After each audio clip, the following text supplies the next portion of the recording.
Nudged Audiobooks presents Orla and the Serpent's Curse by C.J. Haslam, narrated by Lucy Brown. Chapter 1.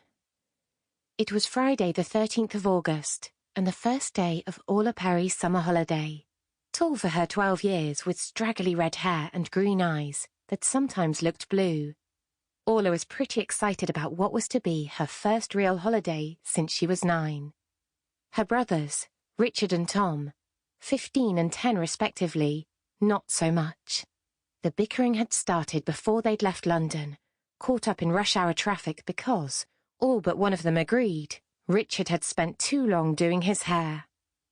Now the 5 of them, Mum and Richard in the front, Orla and Tom in the back, and Dave the dog wedged in with the luggage, were sat in a steamed-up hatchback in a 15-mile tailback, somewhere west of Exeter on the A38.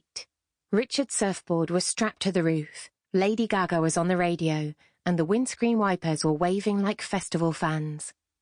Outside, the sky was the same colour as the road, and a fine drizzle filled the air like static. "Are we nearly there yet?" whined Tom. He'd been asking the same question every 5 minutes for 4 3/4 hours, and clearly still thought it was funny. "Shut up," growled Mum. "Ask me that one more time, and I'll drive us straight back to London." "Are we nearly there yet?" chorused Tom and Richard in unison. "Ungrateful swines," muttered Mum. "What I don't get is why we've left a perfectly good house in a modern city to drive all the way to Cornwall to stay in a shack in the woods," said Tom. He had a practical approach to life. "It's not a shack in the woods," said Mum.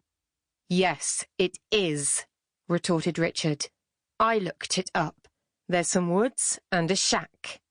"It's a traditional Cornish cottage in a peaceful location near the charming village of Poldevel and only 5 minutes' walk from a secluded beach," recited Mum. "It's a shack in the woods, miles from anywhere," insisted Richard. "It's a free shack in the woods," corrected Mum, "and it was very kind of Mrs. Spark to lend it to us." "Who exactly is this Mrs. Spark?" asked Richard. "She's an old friend of Mrs. Cottrell's," said Mum. "Mrs. Cottrell is weird," muttered Tom. "I bet her friend's traditional Cornish shack is weird too." "Mrs. Cottrell is not weird," said Mum. "She's a churchwarden." "Do we even know if there's electricity in this shack?" asked Richard a little later. Sample complete. Ready to continue?